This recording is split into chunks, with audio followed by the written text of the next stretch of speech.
तर दुसरीकडे प्रभाग समित्यांच्या निवडणुकीत ठाकरेंची शिवसेना, मनसे आणि काँग्रेस आता एकत्रित लढणार असल्याची माहिती सूत्रांनी दिली आहे। मनसेच्या पाठिंब्याने अनेक प्रभाग समित्यांवर ठाकरेंचे अध्यक्ष बसणार असल्याची ही माहिती आहे। मनसेचा पाठिंबा मिळावा म्हणून ठाकरेंच्या शिवसेनेकडून आता बोलणी सुरू झाली आहे। तर काँग्रेस सोबत देखील चर्चा केली जाते। तिघांच्या एकत्रित येण्याने आता मनसेला देखील प्रभाग समिती अध्यक्षपद मिळणार का याकडे लक्ष लागलंय। आपले प्रतिनिधी गिरीश कांबळे आपल्या सोबत जोडले गेलेत। आता ठाकरे सेना, मनसे आणि काँग्रेस एकत्र लढणार का अशी माहिती मिळतेय।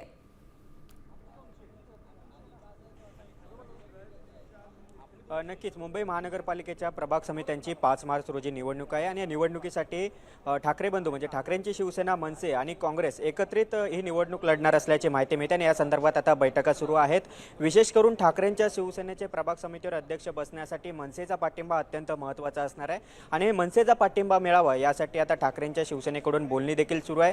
यासोबतच काँग्रेससोबत देखील चर्चा केली जात असल्याची माहिती मिळते आणि या तीनही आपण बघितलं तर ठाकरे बंधू पालिकेची निवडणूक एकत्रित लढले, मात्र काँग्रेस स्वतंत्र लढलं। मात्र यावेळी प्रभाग समित्यांच्या निवडणुकीत काँग्रेस देखील ठाकरे बंधूंसोबत येणार आहे आणि एकत्रित निवडणूक लढून हे प्रभाग समित्यांवर काही ठिकाणी त्यांचा अध्यक्ष बसवणार आहे। यावेळी मनसेला देखील याचा फायदा होणार आहे। मनसेला देखील काही प्रभाग समित्यांवर अध्यक्षपद मिळणार असल्याची माहिती मिळते आणि त्या संदर्भातल्या बैठका या सुरू आहेत, चर्चा सुरू आहेत। आणखी काही बैठकांच्या फेऱ्या 1-2 होतील आणि त्यानंतर अंतिम निर्णय हा तीनही पक्षांचा होईल।